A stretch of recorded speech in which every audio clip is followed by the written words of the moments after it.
Que bom estar aqui com vocês, né? E nesse domingo tão especial que a gente está diante da mesa do Senhor e vamos trazer a lembrança tudo aquilo que Ele passou, né, naqueles momentos finais da sua trajetória aqui. A gente vai relembrar tudo isso. E Ele é o nosso Salvador, Ele veio para nos salvar.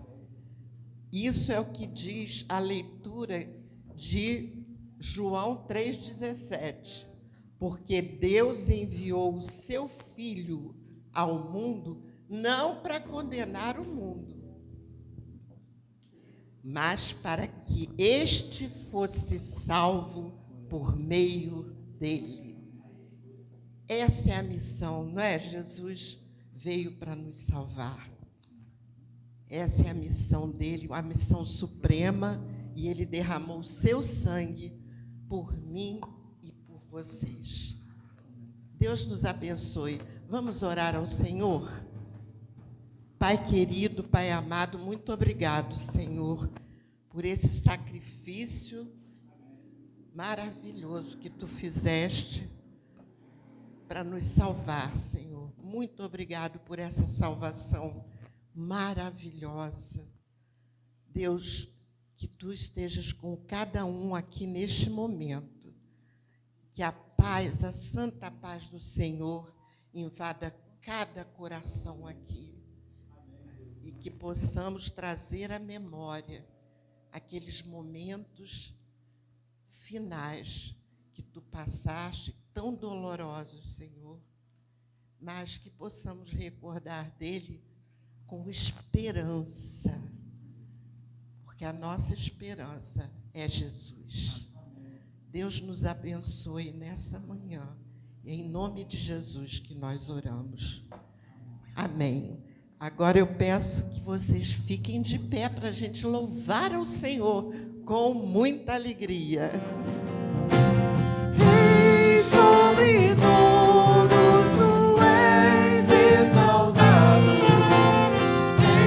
entronizarei quando nos vou ver meus pecados lá na cruz. Não saberei quanto custou ver meus pecados lá na cruz. Totalmente digno, és maravilhoso para mim.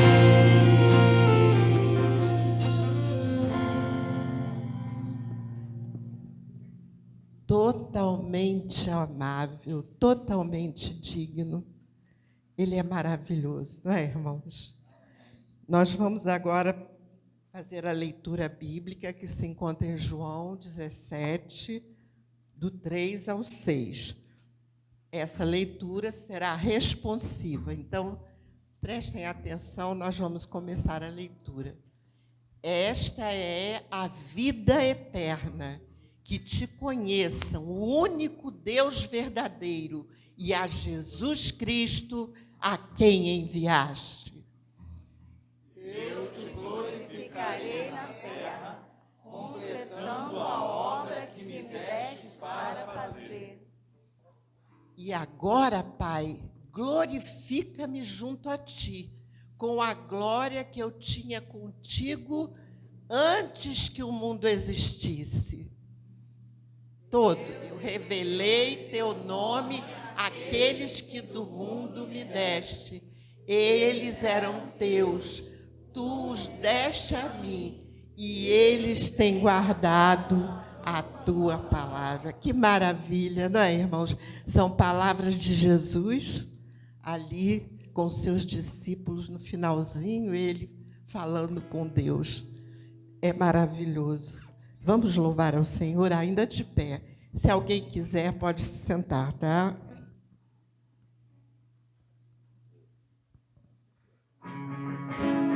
Com alegria para o Senhor, igreja. Ele é digno, né?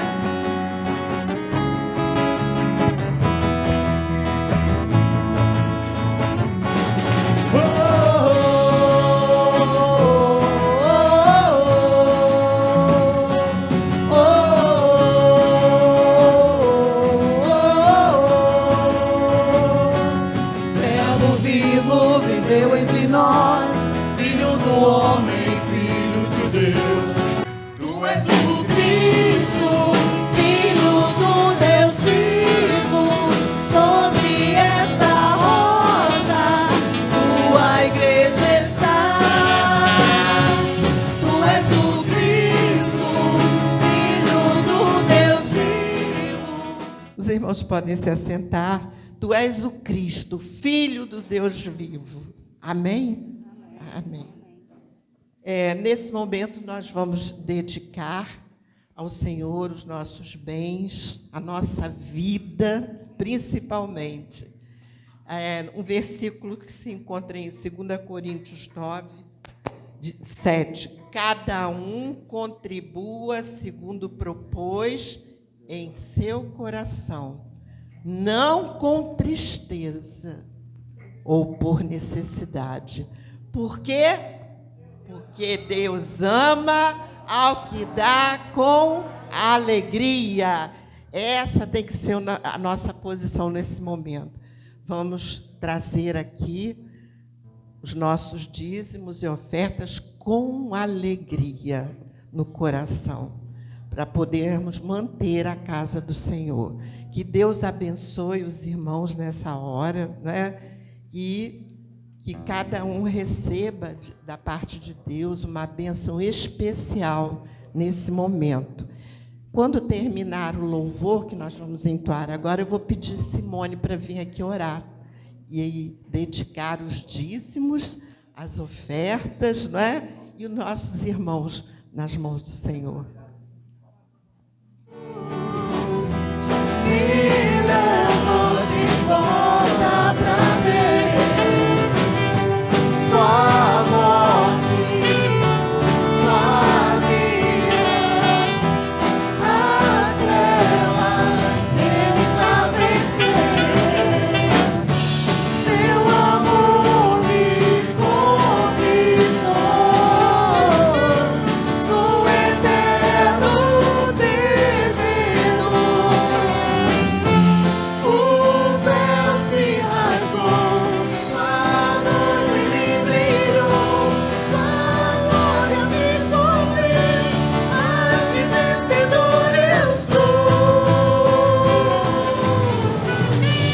Sei que na sala do trono está, e eu quero ir pra lá, pelo novo e vivo. Amém! Eu sei que Ele está, não é, na sala do trono, e a gente aguarda Ele vir nos buscar, não é? E a gente quer estar lá, não quer?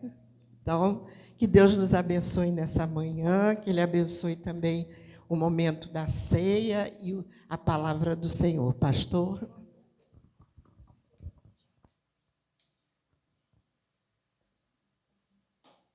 Simone, desculpa, ela vai orar.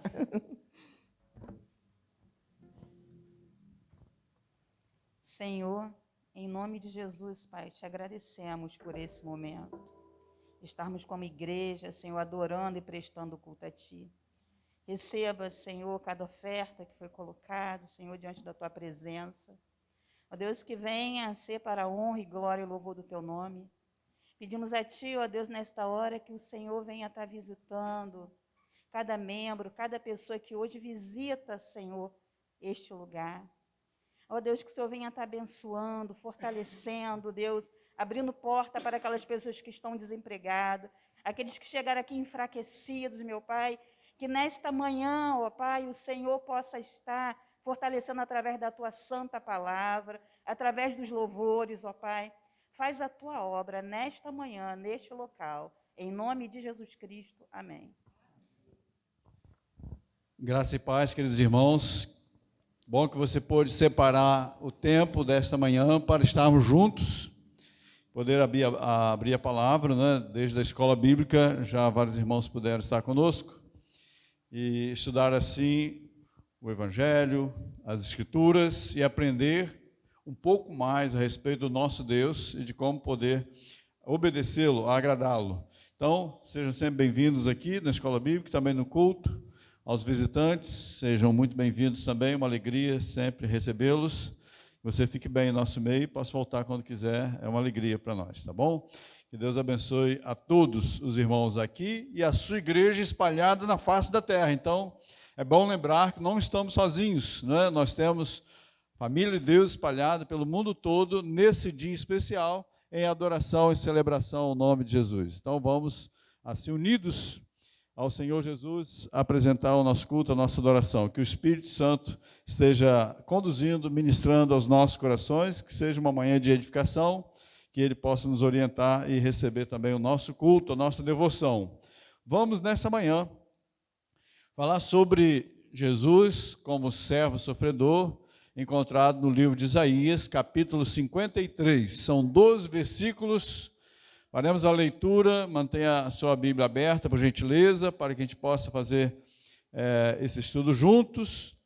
E em seguida nós estaremos assim, já nos preparando para a celebração da ceia, que é esse memorial, essa ordenança deixada pelo Senhor Jesus para a sua igreja.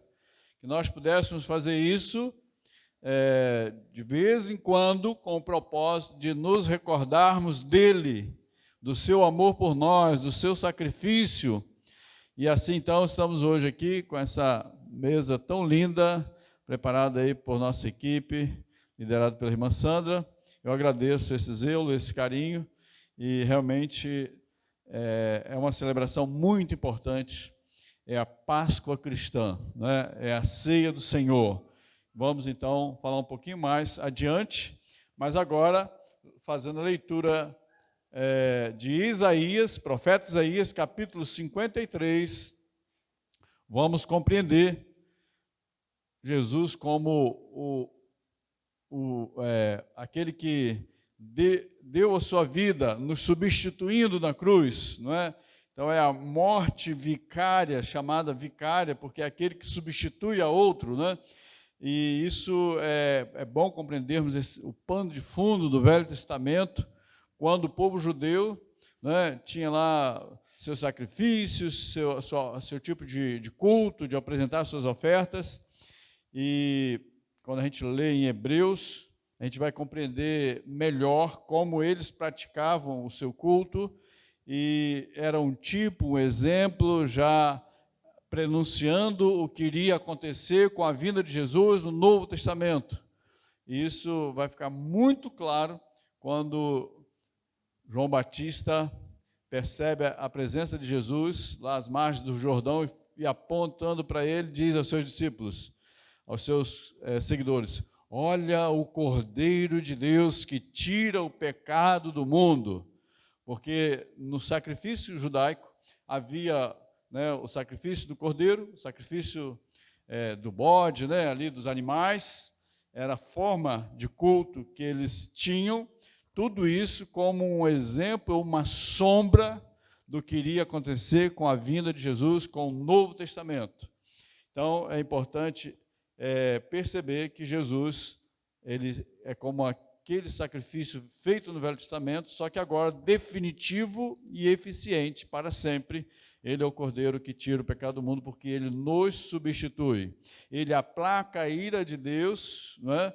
Por causa da rebeldia e o pecado da humanidade, quando ele vai à cruz e morre em nosso lugar. Então, Isaías 53 é uma interpretação de uma profecia do servo sofredor, ou seja, apontando para o Cristo, o Messias que viria, e iria então cumprir esse papel de não apenas oferecer uma oferta, mas também de ser sacerdote, ou seja, de nos levar, de ter a condição de nos aproximar, de nos reconciliar com o nosso Pai. Nós que estávamos perdidos em nossos próprios caminhos e pecados. Então, vamos estudar um pouquinho o texto. É um capítulo bastante cantado, recorrido, lido, meditado, mas é tão rico, e eu creio que vem a calhar num domingo de celebração da Ceia do Senhor, quando a gente é despertado para olhar para Jesus, para meditar sobre a grandeza e o poder do amor de Deus por cada um de nós. Isaías 53, assim nos diz a palavra do Senhor. quem creu em nossa mensagem e a quem foi revelado o braço do Senhor, ele cresceu diante dele como um broto tenro e como uma raiz saída de uma terra seca. Ele não tinha qualquer beleza ou majestade que nos atraísse, nada havia em sua aparência para que o desejássemos. Foi desprezado e rejeitado pelos homens, um homem de dores e experimentado no sofrimento, como alguém de quem os homens escondem o rosto, foi desprezado e nós não o tínhamos em estima. Mônica, pega água para mim, por favor. Versículo 4 em diante, por favor. Certamente ele tomou sobre si as nossas enfermidades e sobre si levou as nossas doenças.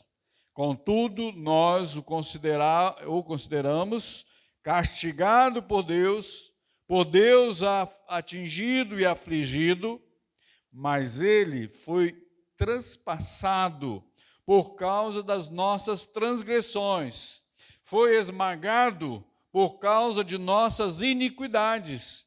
O castigo que nos trouxe paz estava sobre ele, e pelas suas feridas fomos curados. Todos nós, tal qual ovelhas, nos desviamos. Obrigado. Cada um de nós se voltou para o seu próprio caminho, e o Senhor fez cair sobre ele a iniquidade de todos nós. Ele foi oprimido e afligido, e contudo não abriu a sua boca. Como um cordeiro foi levado para o matadouro, e como uma ovelha que diante dos seus tosqueadores fica calada, ele não abriu a sua boca. Com julgamento opressivo ele foi levado, e quem pode falar dos seus descendentes? Pois ele foi eliminado da terra dos viventes, por causa da transgressão do seu povo, ele foi golpeado. Foi-lhe dado um túmulo com os ímpios e com os ricos em sua morte, embora não tivesse cometido nenhuma violência, nem houvesse nenhuma mentira em sua boca. Contudo, foi da vontade do Senhor esmagá-lo e fazê-lo sofrer. E embora o Senhor tenha feito da vida dele uma oferta pela culpa, ele verá sua prole e prolongará seus dias, e a vontade do Senhor prosperará em sua mão. Depois do sofrimento de sua alma, ele verá a luz e ficará satisfeito. Pelo seu conhecimento, meu servo justo justificará a muitos, e levará a iniquidade deles. Por isso eu lhe darei uma porção entre os grandes, e ele dividirá os despojos com os fortes, porquanto ele derramou sua vida até a morte, e foi contado entre os transgressores, pois ele levou o pecado de muitos, e pelos transgressores intercedeu. Então fica muito claro para nós que essa profecia de Isaías, de muitos séculos antes mesmo do Senhor Jesus nascer, se trata então do ministério de Jesus, do seu propósito, da sua vinda, da sua manifestação, da revelação de Deus a nós, tomando a forma humana, né? E Paulo, escrevendo aos Filipenses, fala que ele se humilhou, deixando a sua glória, vindo a esse mundo como revelação, né, máxima da parte de Deus, habitando entre nós, simples mortais, a humanidade pecadora e que vivia em rebeldia contra Deus, agora recebe essa graça, esse presente, a vinda de Jesus até nós, até o mundo. E ele vem então com essa missão de nos reconciliar com o Pai. Mas vejam, é estranho para nós, muitas vezes, ouvir falar que Cristo veio aplacar a ira de Deus, mas na verdade Deus é uma pessoa, então ele não sente só amor, ele também fica indignado, como nós também ficamos. Vivemos num mundo cheio de corrupção e de tanta injustiça, e meses atrás, estava vendo uma reportagem de um casal que participava de encontros de casais, eram ativos numa igreja evangélica lá, no sul do Brasil, creio que em Camboriú e Santa Catarina, e combinou-se aquele casal com mais um casal para fazer um passeio de moto em uma outra cidade. E eles saíram então, e na volta, aquele casal foi atropelado por uma carreta, por um caminhão muito grande, e o motorista estava drogado, como tem acontecido muito no Brasil, e a moto então foi atropelada e ficou encaixada na frente do caminhão.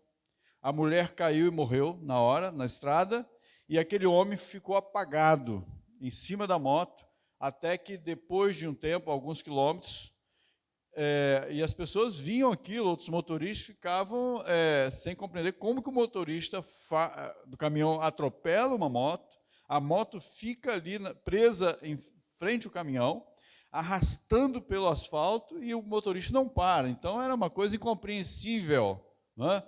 E assim seguiu-se mais, creio que 20 a 30 quilômetros, e aquele motorista drogado dava risadas. E quando aquele homem acordou de cima da moto, ele teve que escalar da moto pelo caminhão até chegar ao motorista e implorar para que ele parasse. E ele dava murros no motociclista. E gargalhadas, totalmente, parece que estava endemoniado, né, pela droga, não sei. E foi necessário que outros motoristas de caminhões pudessem atravessar mais adiante, interceptar aquele caminhão para que ele parasse. Então, aquele homem ficou viúvo com um filho jovem, né? Conta assim, do que passou ali, aquela tragédia toda, e quando a gente ouve aquilo, vê o noticiário, a gente fica indignado. Como que podemos lidar com isso, viver num país quando todos os dias ciclistas, motociclistas, pessoas, motoristas, famílias todas são devastadas e impera a impunidade.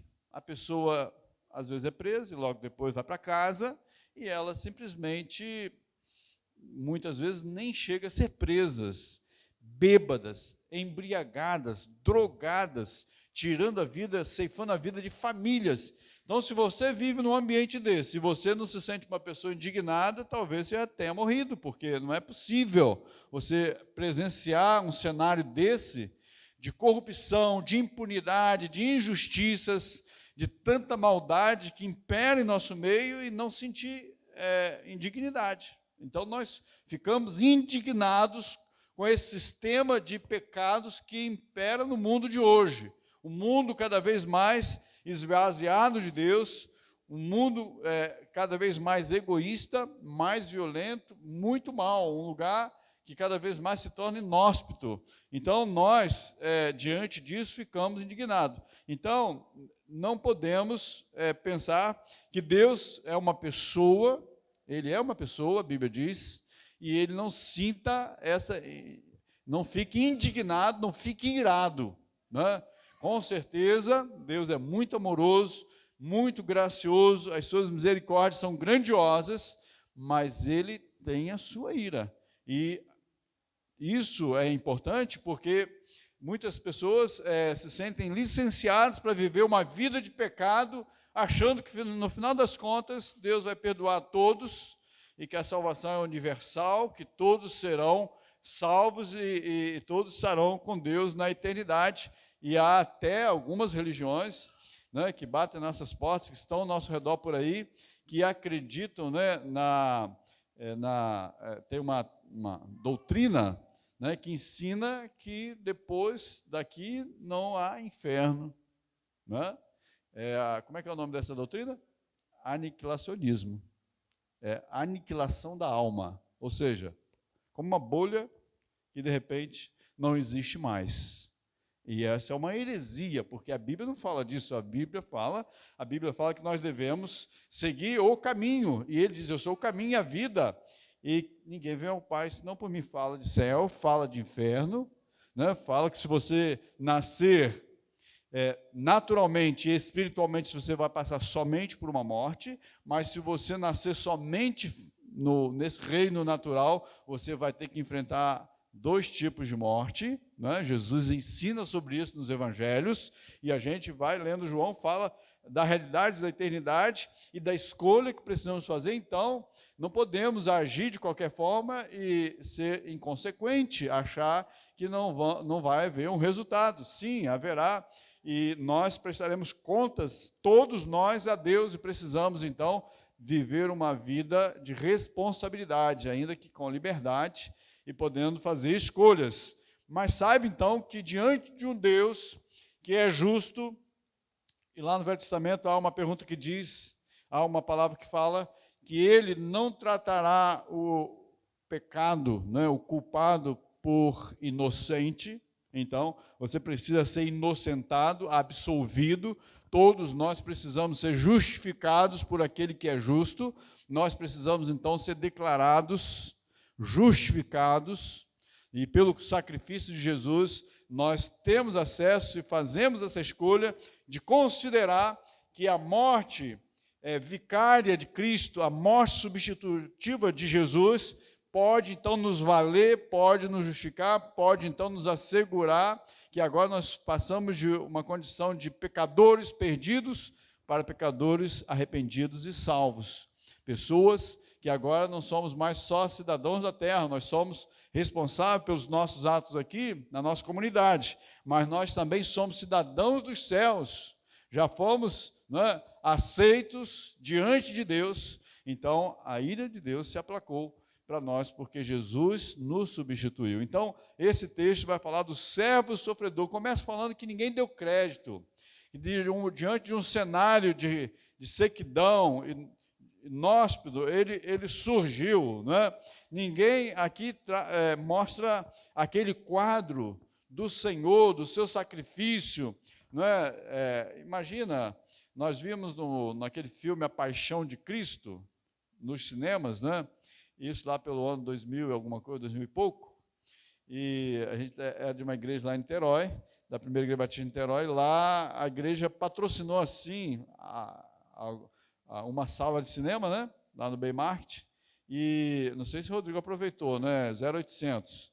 Então, muita gente foi ao cinema no mundo todo, e ali em Niterói a igreja promoveu isso, e a gente ia com muita gente para o cinema, depois de fazer uma aplicação lá, depois do filme, né, e assim, algumas pessoas consideram que Mel Gibson, né, lá, ele exagerou um pouco nas atrocidades, na tortura, não é? Mas eu creio que não foi muito diferente daquilo que vimos ali naquele filme, o que Jesus suportou para justificar a humanidade pecadora. Ele estava ali sendo imolado, sacrificado, não é?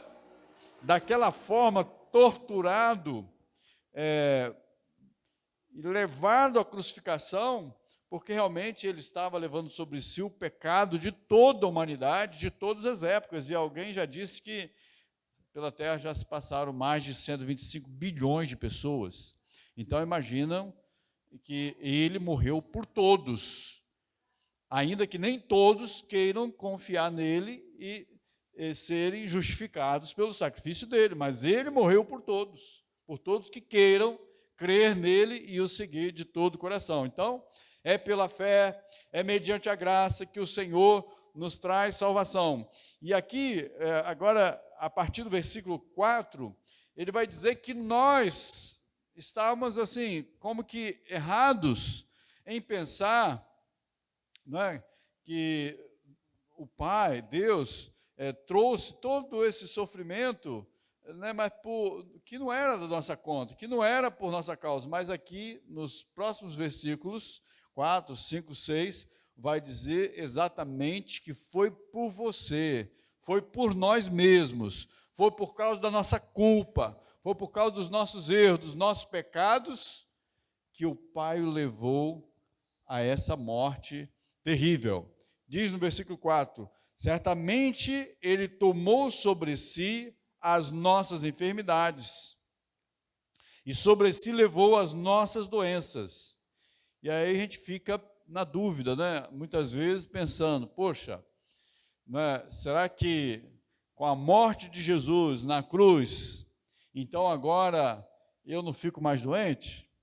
Às vezes a gente é, né, levado a pensar dessa forma. Tem interpretações divergentes aqui, mas creio que não seja exatamente isso. Alguns acham que trata-se de nossas enfermidades em sentido espiritual, mas é claro, todos nós sabemos que o nosso Cristo ressuscitou, Ele é vivo, colocou-se do nosso lado, Ele é o caminho que nós seguimos e Ele é poderoso para curar qualquer enfermidade, a gente sabe disso, e Ele pode fazer milagre na vida de quem Ele quiser, em todo o tempo que Ele desejar. A gente não tem dúvida disso, não é?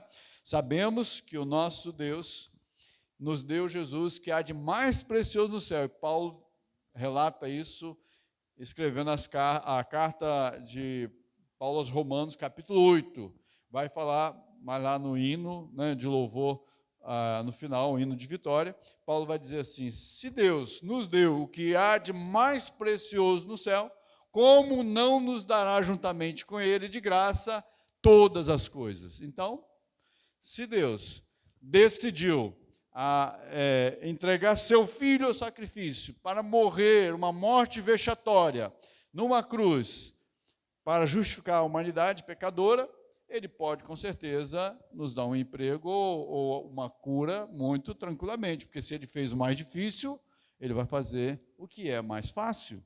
Então, pensemos assim, né? Ele levou sobre si as nossas enfermidades, Ele levou sobre si as nossas doenças, e Ele tem poder, não apenas para nos curar, mas também para nos salvar e nos livrar do pecado, que talvez seja a pior das doenças, que é capaz de levar a pessoa à perdição eterna.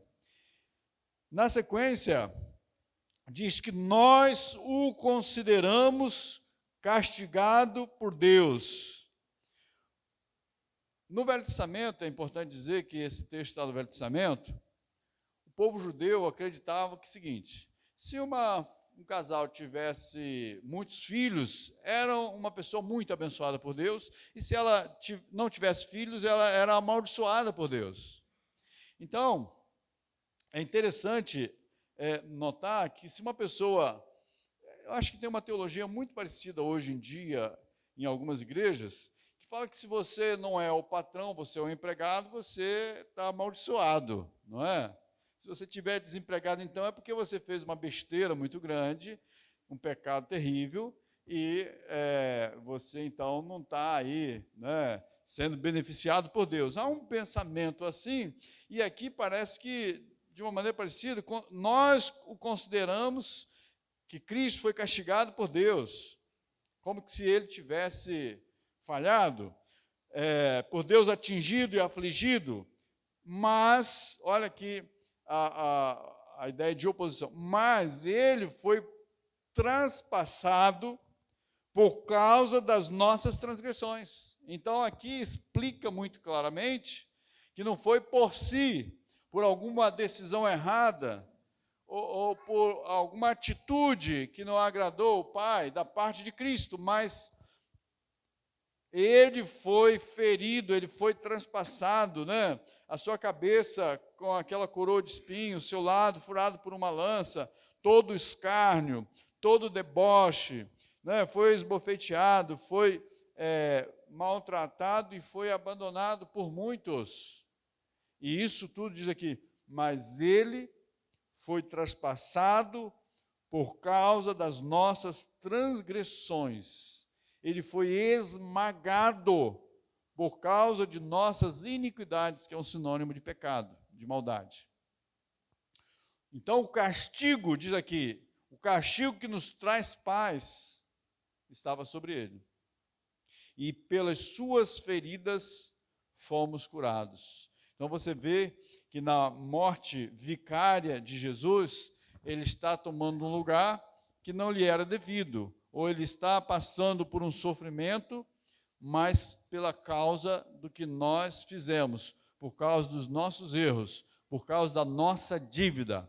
E ele faz isso então para nos resgatar, para nos reconciliar com Deus. Então fica assim bastante claro o versículo 5, a causa que leva o Senhor Jesus a morrer, a passar a aflição, a angústia, todo o sofrimento na cruz, no Gólgota, todo aquele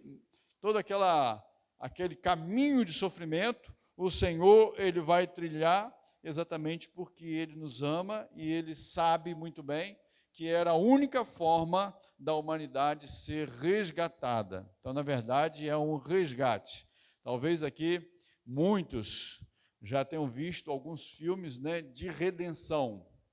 Tem um filme que conta a história, tem a ver com a história lá na Europa, da opressão da Inglaterra sobre a Escócia, Então levanta-se lá uma tribo, um homem, um líder, e ele no final ele vai morrer e ele vai gritar liberdade, E ele morre exatamente à semelhança de Jesus. É impressionante a criatividade ou a falta de criatividade dos produtores, Mas eles...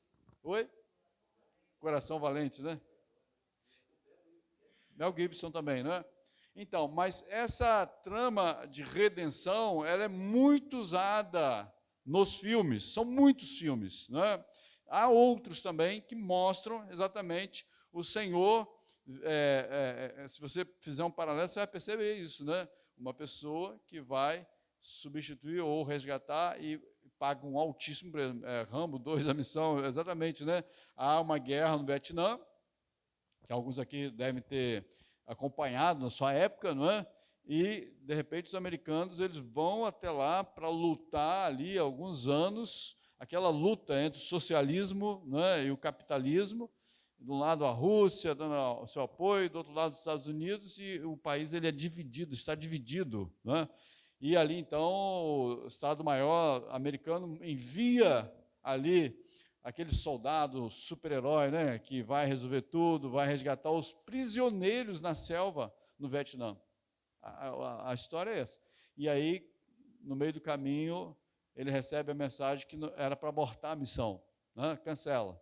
Mas ele já estava tão envolvido, tão empenhado na visão de resgatar prisioneiros americanos, que ele vai por sua própria conta e ele é abandonado. Quem foi abandonado na cruz, senão Jesus?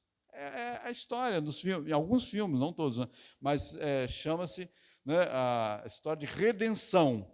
E aí, vamos colocar assim, de maneira mais prática. A Mônica tinha um primo, Como é que era o nome dele?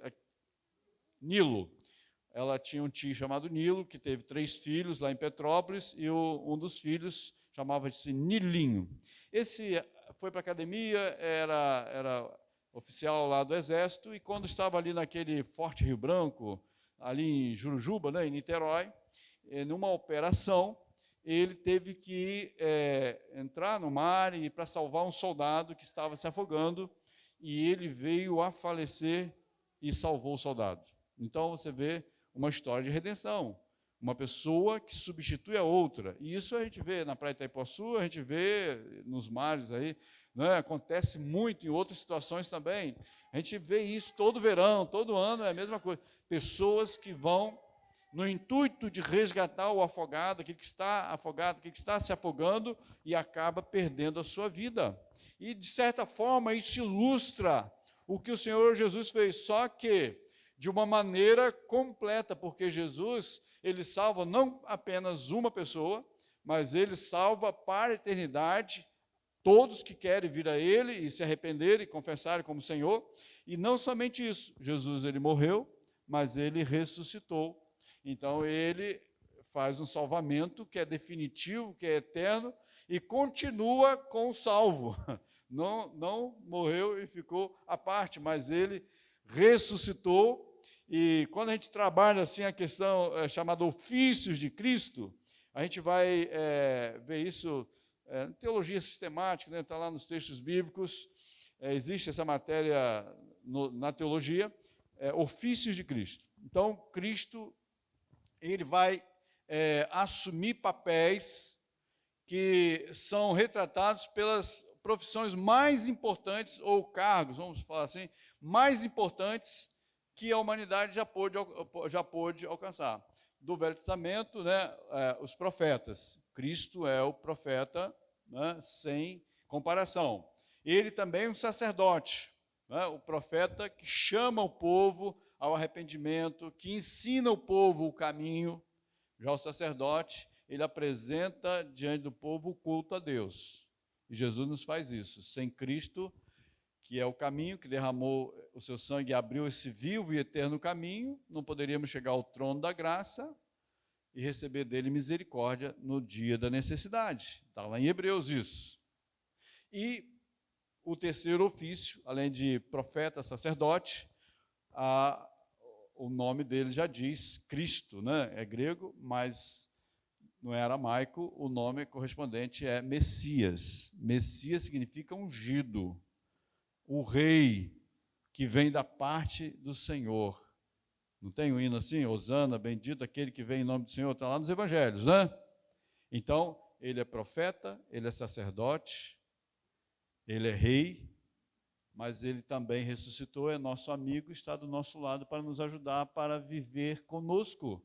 Então, é no trono do nosso coração que ele reina, e todo momento, todos os dias, quando nós damos a prioridade ao Senhor, buscamos o seu reino sobre a nossa própria vontade, nós estamos honrando o rei, não apenas com palavras ou intenções, mas nós estamos obedecendo o evangelho, o mandamento do Senhor, amando a Deus sobre todas as coisas, dando prioridade a Ele, né, honrando o Senhor em obediência, com nossas atitudes, amando, perdoando como o Senhor Jesus. E nós também, além de amar a Deus, né, nós amamos o nosso próximo, nós amamos o nosso irmão. Então, queridos, aqui está o Senhor Jesus no seu papel, substituindo a raça humana. Para isso ele paga esse alto preço na cruz do Calvário, e todos nós, tal como ovelhas, nos desviamos, nos desgarramos. Diz aqui o texto de Isaías, capítulo 53, versículo 6, todos nós, indistintamente, inclui a humanidade toda, tal qual ovelhas, nos desviamos, cada um de nós se voltou para o seu próprio caminho, e o Senhor fez cair sobre Cristo a iniquidade de todos nós, porque nós éramos ovelhas desgarradas e errantes, egoístas, andando pela própria conta, pela própria vontade, sem obedecer a Deus, sem prestar contas a Deus, sem honrar os conselhos, a palavra do Senhor para nós. E o Senhor, então, fez cair sobre ele a iniquidade de todos nós. Por isso, podemos compreender que Jesus levou sobre si o pecado da humanidade toda, e naquele momento na cruz, Jesus ora: Pai, por que me desamparaste? É o único momento que você percebe pelos evangelhos que Deus não consegue olhar para o seu próprio Filho, porque ele se fez pecado por nós, porque ele levou sobre si as nossas iniquidades. E a Bíblia diz que Deus é tão puro de olhos que não pode conviver com o pecado. Então, na cruz, Jesus foi abandonado, porque ele estava ali assumindo o nosso lugar. Mas passando a crucificação, conforme prescreve também as profecias, Cristo reviveu. No domingo, bem cedo, o túmulo ficou vazio e Jesus voltou a lidar com as pessoas, e antes mesmo da sua glorificação, ele ficou durante 40 dias se apresentando e interagindo com mais de 500 pessoas. E hoje ele vive conosco. Ele está no meio de nós, porque ele ressuscitou, ele está vivo. E hoje somos convidados a vir à mesa do Senhor, a nos lembrar do seu sacrifício, mas também a perceber que ele está vivo e ele quer conviver em nós. Então, possamos assim morrer para o pecado, morrer para o mundo e viver para o Senhor. Deixar que Cristo seja realmente vívido, não é? Seja internalizado, esteja presente, esteja latente na nossa mente, nas nossas decisões, nos nossos pensamentos, nas nossas sensações, que nós possamos ser cheios da presença do Senhor, que morreu por nós, é verdade, mas Ele ressuscitou, isso é verdade, Ele está no meio de nós. E a Bíblia diz, estarei em todo lugar que vocês estiverem reunidos no meu nome, estarei no meio de vocês. Ele está aqui nessa manhã. E Ele nos convida a nos lembrar do seu sacrifício, para viver para o Senhor. Vamos cantar mais uma música, mais um hino.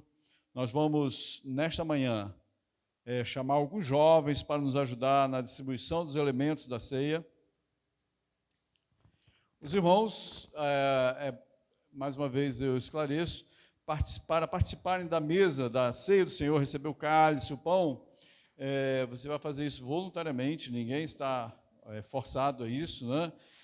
E a Bíblia diz que devemos estar preparados, que a gente possa fazer nesse momento a nossa reflexão, que seja um momento de arrependimento, de confissão de pecados, e que estejamos então assim com o coração puro diante de Deus, sincero, que Ele possa nos perdoar de todo pecado, nos justificar de toda injustiça, e que se você ainda não é batizado numa igreja evangélica, então você não deve pegar do pão, do cálice, não é? Porque a distribuição dos elementos da ceia é para os crentes em Jesus, que já foram batizados em nome do Pai, do Filho e do Espírito Santo, numa igreja evangélica, não é? Que está em comunhão com a igreja, em comunhão com o Senhor Jesus, então você sabe se deve ou não participar desse momento. Então é um momento que você mesmo deve tomar essa decisão. Não somos nós que vamos tomar a decisão por você.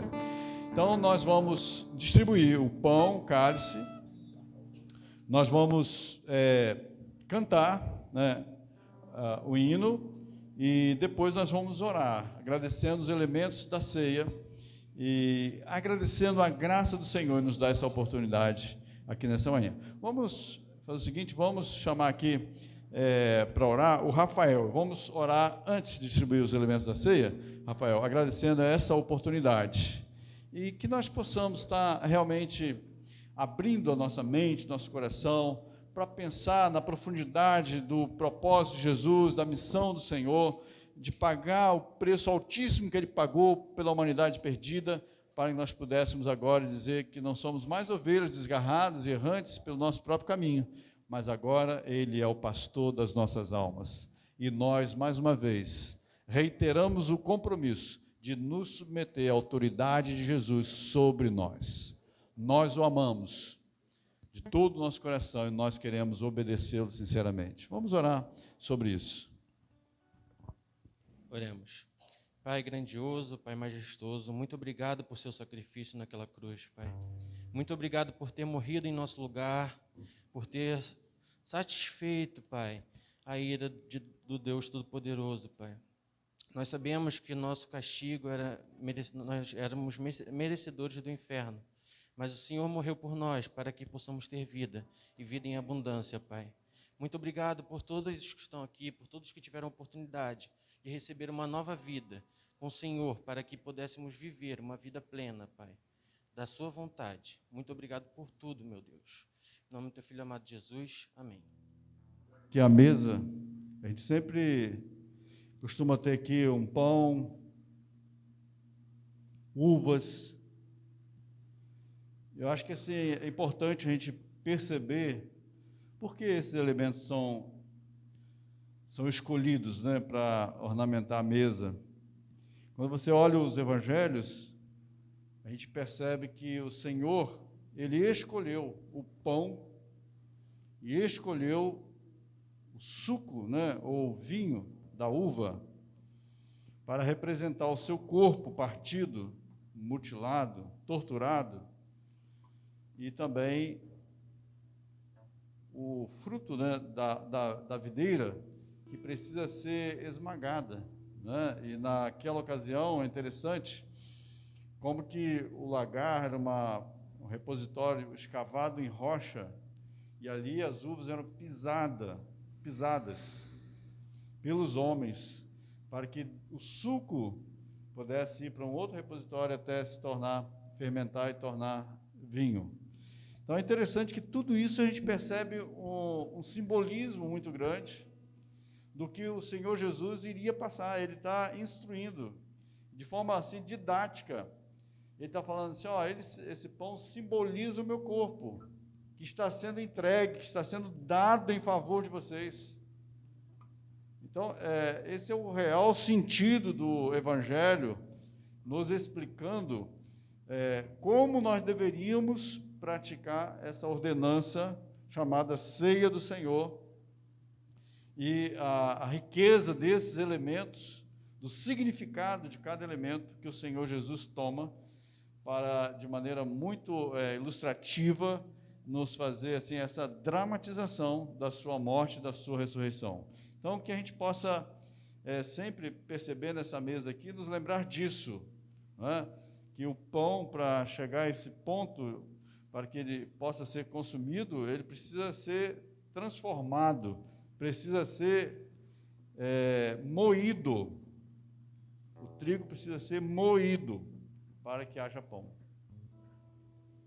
E a uva precisa ser esmagada para que haja ou suco ou vinho, indiferente, mas que a gente possa pensar na riqueza desses simbolismos que o Senhor Jesus escolheu para nos instruir. E o apóstolo Paulo, então, que recebe essa graça, né, de aprender o Evangelho diretamente do próprio Jesus, diz que recebeu do Senhor o que também lhes entreguei. Que o Senhor Jesus, na noite em que foi traído, tomou o pão e, tendo dado graças, partiu e disse: isto é o meu corpo que é dado em favor de vocês. Façam isso em memória de mim. Então nós vamos retirar a máscara, nós vamos comer o pão, nos lembrando que esse pão está significando, está simbolizando o corpo de Jesus, que foi torturado na cruz e até a cruz, em substituição a cada um de nós. Comamos desse pão.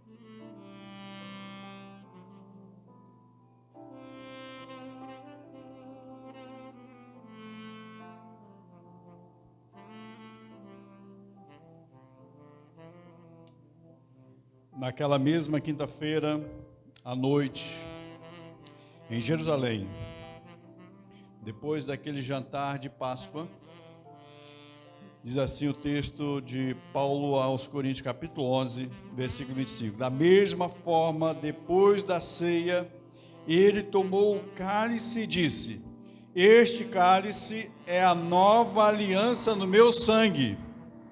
Façam isso sempre que o beberem, em memória de mim. Novamente, então, a expressão em memória de mim. Tanto o pão quanto o cálice. A celebração da ceia do Senhor, nós realizamos aqui para trazer à nossa memória a pessoa de Jesus Cristo, que morreu por nós, que ressuscitou, que está vivo no meio de nós. E ele diz: façam isso sempre que o beberem, em memória de mim, porque sempre que comerem deste pão e beberem deste cálice, vocês anunciam a morte do Senhor, até que ele venha. Portanto, todo aquele que comer o pão ou beber o cálice do Senhor indignamente será culpado de pecar contra o corpo e o sangue do Senhor. Examine-se cada um a si mesmo, e então coma do pão e beba do cálice, pois quem come e bebe sem discernir o corpo do Senhor, come e bebe para a sua própria condenação. E aí diz que muitos estavam doentes, porque participavam da celebração da ceia indevidamente. Então, ninguém vai julgar você ou tomar decisão por você, mas nós precisamos refletir, um momento de autoanálise espiritual, quando nós decidimos, diante do Senhor arrependidos, diante dele confessados, diante dele reconciliados, perdoados, podemos então participar dessa celebração, quando nós trazemos à memória a morte e ressurreição do Senhor. Tomemos, nos lembrando do sacrifício de Jesus e do seu sangue derramado por nós.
Que nada venha nos separar do nosso Senhor, nenhuma pessoa, nenhuma proposta, nenhuma aventura, que nós possamos dar prioridade ao Senhor Jesus na nossa vida. Louvado seja o nome do Senhor. Muito obrigado, vocês cantaram muito lindo. Obrigado, Job. Mônica virá aqui, ela vai falar com vocês. A minha esposa sempre tem uma comunicação importante a fazer, e em seguida ela mesma vai orar por nós. Então, se você veio aqui hoje na expectativa de receber uma oração, alguém que está triste, alguém que está aí passando por um problema, luto, etc., perdas, de qualquer forma, você possa, então, orar conosco. A Mônica, vou pedir que você ore, então, pelos enfermos, pelas famílias enlutadas, pelos que estão tristes, pelos que estão passando problemas. Você vai orar por nós, então. Irmãos, alguns anúncios são importantes para o funcionamento da igreja, né? A gente coloca nos grupos de WhatsApp. Se você não participa e quer que a gente coloque você no grupo também, é só falar comigo, tá bom? Hoje, às 18 horas, nós temos a classe de casais, que a gente está retomando aí os trabalhos, né, Guto? Então, venha, participe, são assuntos importantes para o crescimento da família. A terça-feira, 19 horas, a nossa célula de jovens e adolescentes. Gente, está bombando, está linda, né? Graças a Deus pela vida do Rafael, dos nossos meninos aí. Não deixe seu filho em casa, né? Fala com seu filho para que ele possa vir aqui também à nossa célula. No dia 11, nós teremos o nosso dia de ação social. A Isabelle já botou um cartaz lindo que ela preparou com todo carinho lá atrás. E vai começar às 9 da manhã, vai até às 17 horas. Nós temos várias pessoas que vão oferecer serviços, cabeleireiro, manicure, podólogo. Os valores estão bem em conta, entre 5, 10, 15 reais. No dia vai ter uma tabelinha ali para abençoar a comunidade. E vai ter bazar também. Para esse evento, a gente precisa de ajuda. Além desses profissionais que vão estar trabalhando, a gente precisa de gente na recepção, de gente para ajudar na venda do bazar, de gente na cantina. Então, que você possa procurar a irmã Edilene, essa moça linda que está aqui, ó, que está ajudando na organização do evento, ou o Fábio também, tá bom? Dê o seu nome. Nós que vamos trabalhar o dia todo aqui, a gente vai estar ofertando um almoço aí, no valor bem em conta, R$ 5 só, quem vem para trabalhar, se você puder ajudar. Se não puder também, não tem problema, né? Mas precisa dar o nome, porque a gente quer tudo organizado, bem bonitinho, né, Edilene? Tá aí à tarde, então, às 14 horas, estamos convocando a igreja para o nosso mutirão missionário. Nós vamos de casa em casa, aqui nos arredores da igreja, tudo mapeado. O Rafael está me ajudando nisso, né, nesse mutirão. E a gente vai levar a palavra de Deus, folhetos, livros de evangelização, Evangelho de João, e também arrecadar 1 quilo de alimento para a ação social da igreja. As portas se abrem, é um trabalho muito gostoso de fazer. A gente rapidamente faz um treinamento aqui na hora, é algo muito simples, você só vai levar um sorriso, a simpatia, né? A palavra do Senhor vai estar escrita ali para você deixar de casa em casa. E é uma coisa bem rápida, a gente não vai entrar na casa de ninguém, é tudo feito no portão, é algo muito simples. Então, todos são convidados a participar desse mutirão de 14 às 17 horas no dia 11. E o último anúncio, então, no dia 12, a gente está lançando a campanha de missões na igreja, missões nacionais e mundiais, que nós não fizemos nesse ano, a campanha de missões mundiais. Então, eu quero fazer uma campanha bem bonita, a nossa igreja sempre participou, né, e arrecada uma boa oferta. Então, no dia 12, a gente está lançando a campanha e a gente já lança com um almoço aí de missões. Está sendo preparado com carinho, pernil assado, batata, arroz, farofa, gostoso, gente. O pessoal da cantina capricha, né? Mas, para você participar, é quentinha, tem que levar para casa, tá? Porque a gente não pode servir almoço aqui por enquanto. Então, você tem que fazer a sua encomenda. Sandra, levanta sua mão aí. Fica em pé. Isso, aquela moça linda ali, ó, ela, Ana Cristina, nossa equipe da cantina. Faz a sua encomenda. Mulheres, façam greve em casa, feche o fogão, se recusem a cozinhar. É para a honra e glória do Senhor, né? Para a gente poder arrecadar uma oferta expressiva aí, tá bom? E é bom que o marido nem vai precisar lavar a louça nesse dia, né? Não sei se ele lava, o meu lava. Mas, enfim, é isso, pastor. Vamos orar, então, pelos nossos pedidos, pelos motivos que nós temos já orado no nosso relógio de oração. Agradecemos ao Senhor por esse privilégio de podermos estar na casa do Senhor, participando da ceia do Senhor e em comunhão com os nossos irmãos. Vamos orar. Senhor, muito obrigada porque estamos aqui neste dia em que separamos para estar reunidos aqui como igreja tua, como povo teu. Nós sabemos que o Senhor nos comprou por um alto preço, Pai. Esse resgate foi de graça para nós, mas o Senhor entregou o seu próprio Filho, que deu a vida por nós ali na cruz do Calvário. Te agradecemos porque não éramos merecedores de tão grande salvação, mas o Senhor Jesus se fez pecado por nós. Muito obrigada, Senhor, porque hoje podemos passar por esse caminho que Ele abriu e termos acesso à Tua santa presença e contar com o Teu Santo Espírito nas nossas vidas, nos guiando, nos consolando. Graças te damos, Senhor, pelo culto de hoje, pela Tua mensagem, pela escola bíblica dominical, por cada irmão que pôde estar aqui nesta manhã. Abençoa a nossa igreja, Senhor, os ministérios que estão retomando agora as suas atividades, tantas coisas a serem reestruturadas, que o Senhor nos dê sabedoria, nos envie os recursos, que levante irmãos, Senhor, para que possam colocar os seus dons e talentos à disposição do Senhor e que sejamos aqui um grande exército a apregoar para Itaipuaçu a Tua salvação, que em Jesus Cristo há esperança, o Teu amor, Senhor, que possamos ser aqui veículos, instrumentos que levem o Teu amor até as pessoas que estão tão sedentas e carentes, Senhor, precisando da Tua palavra e da Tua presença. Pai, abençoa os irmãos da nossa igreja que estão enfermos. Te pedimos que o Senhor abençoe tantos irmãos que estão enfrentando câncer. Cuida da Janete, Senhor. Também te peço por aqueles nomes todos que estão lá, de amigos nossos, o Gabriel, Senhor, o sobrinho da nossa irmã Jussiara, que tem sido momentos tão complicados para ele, ainda tão jovem, Senhor, cuida dele e traz a cura, se for da Tua vontade, Senhor, porque nós cremos num Deus que pode todas as coisas. Abençoa, Senhor, eu te peço a vida da irmã Adriana, que perdeu a sua mãezinha, cuida dela nesse momento e traz o conforto, o consolo que ela tanto precisa. E agora, Senhor, leva-nos em paz aos nossos lares, guardados pelo Teu Santo Espírito, e que possamos ter uma semana de vitória, uma semana em que estaremos honrando e engrandecendo o Teu nome. Que o Senhor nos abençoe a todos. Em nome de Jesus nós oramos. Amém. Vão em paz, irmãos. Uma boa semana.